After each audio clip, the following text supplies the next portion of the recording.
Hello everyone, this is Mrs. Jackson. This is the last video, part 3 in chapter 1, section 4, where we've been talking about arithmetic sequences. That is a list of numbers that have a common difference from consecutive terms. And this last part is going to be talking about arithmetic series.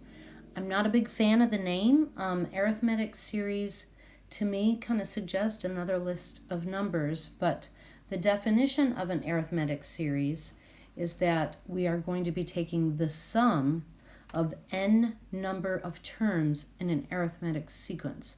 So when you see the term arithmetic series, it means take the sum of the terms in the list. And specifically, it's a partial sum because you can't take the sum of an infinite list of numbers. So this is always considered a partial sum. I just think the name arithmetic series doesn't really describe what it really is. Okay, so we're going to start out with some notation as usual, and the notation that we're using is S sub n. So almost always you'll find that the sum uses subscript notation. So S sub n, all that means is take the partial sum. So you would take how many terms you have in your list and take the sum of them. So we'll go like this, dot, dot, dot, plus a sub n. All right, and let's make a note for ourselves here. We're going to say partial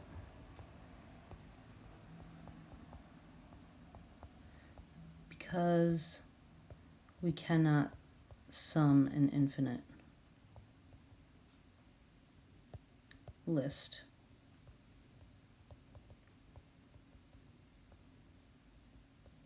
I'll just say infinite sequence. All right, so let's look at an example here. I have a sequence. As always, we're always going to turn it into a function table. So I've got n. I'm going to use subscript notation, a sub n. 1 is 2, 2 is 7, 3 is 12, 4 is 17, 5 is 22, 6 is 27, dot, dot, dot, n, dot, dot, dot, a sub n. Okay, first make sure it is arithmetic. And we see plus 5, plus 5, plus 5, plus 5. So we know we've got this constant difference. So it is arithmetic, and in this case our D is 5. Okay, so if we want to do some kind of example in finding S of something, so let's do, I'm just going to make a number up here. Let's find S sub 8. What does that mean? Okay, so we've got S sub 8 is going to equal a sub 1 plus a sub 2 plus a sub 3 plus a sub 4. Now, you should have learned back in geometry how to wrap around numbers to make it easy to find that sum. So I'm going to wrap around these numbers here so we could see a pattern.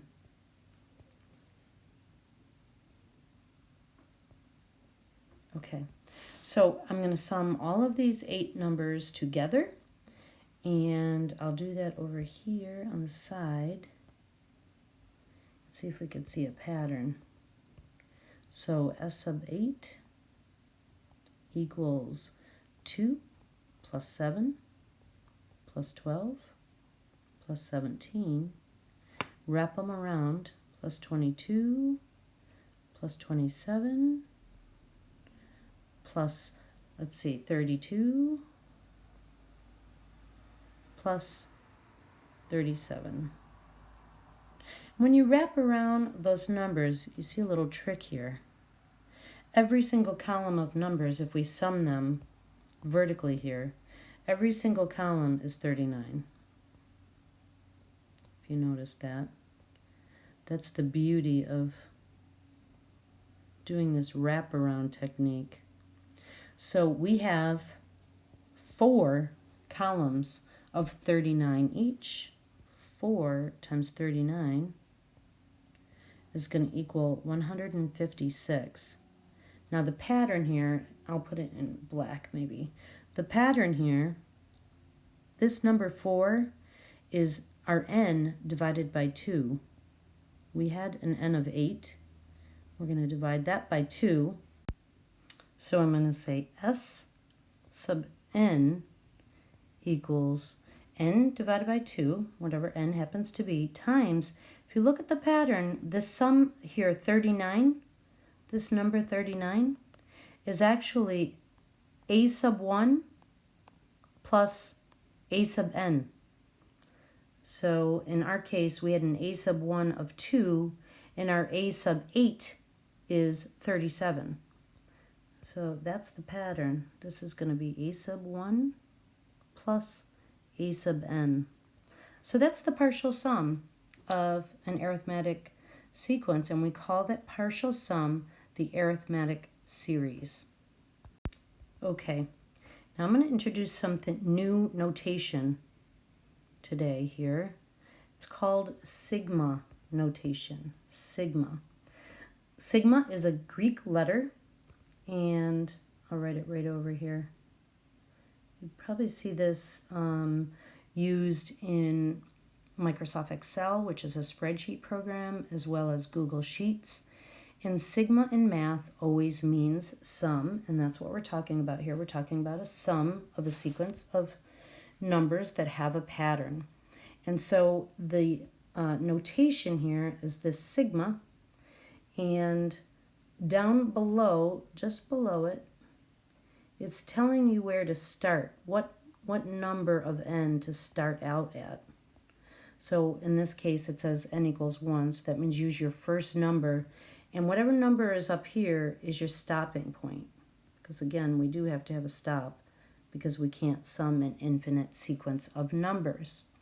And so this notation here is saying take the sum of a sub n, so the output here of our arithmetic sequence, start with a sub 1 and go all the way up to a sub n, whatever that number is. So if we write that down here, this is saying take a sub 1 plus a sub 2 plus a sub 3 dot dot dot plus a sub n, whatever that n happens to be. Okay, so at first it might look a little bit complicated, but I don't think it is too bad once you get into an example here. So I've got some kind of algebraic expression, 10 minus 2s, and my sigma notation is saying take the sum of this expression, the output of this expression, starting at s equals 1 and going all the way up to s equals 8. So there are going to be 8 numbers that we are summing in this sequence. Okay, so let's start out with a sub 1. We'll figure out what a sub 1 is. A sub 1 is going to be 10 minus 2 times 1, which is 10 minus 2, which is 8.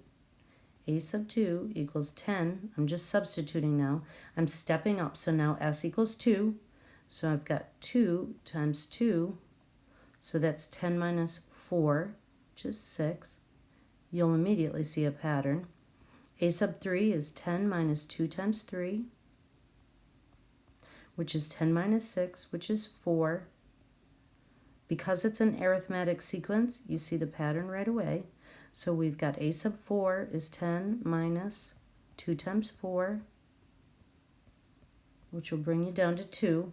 So you see the pattern. We're going down by 2s. And just to speed up the video, I'll just finish up here. A sub 5, I'm going to go down by 2, so that's going to give me 0. A sub 6 is going to give me negative 2. A sub 7 is going to give me negative 4. And a sub 8 is going to give me negative 6. So that's our 8 numbers in this sequence. Okay, I'm going to try my little wraparound technique. So I'm looking to find S sub 8. That's what this notation is saying. Find the sum of the 8 terms. So I'm going to do my wraparound. I've got 8 plus 6 plus 4 plus 2. Do my wraparound, plus 0. I'm going to add a -2, so that's the same thing as subtracting 2, subtracting 4, subtracting 6. When you see the sum of each column, they're all going to equal 2. Okay, so my S sub 8 is 4 2's, which equals 8. So if I sum all 8 numbers, I'm going to get a sum of 8. Again, just to reinforce the formula that we developed, S sub n equals n divided by 2 times the sum of the first term in the list and the last term. And the last term for us, if we want 8, we've got 8 divided by 2. The first output in our list is 8, and the last output, a sub n, actually, you know what I'll do is I'll just write a sub 1 plus a sub 8 to make it clear. So we've got S sub 8 equals 4 times 8, and our last number in our list is a -6. So you've got 4 times 2, which is 8. So you can use the formula, or you could just develop your list and take the sum of the numbers using the wraparound technique is the easiest thing to do. Okay, so in this video, we talked about what an arithmetic series is. The name is not that descriptive, but an arithmetic series is taking the partial sum of an arithmetic sequence. And more importantly, we looked at how to develop a formula, looking at the patterns for this series. And finally, we looked at a certain style of notation called sigma notation, which means take the sum. Okay, hope this helps. Thanks for listening.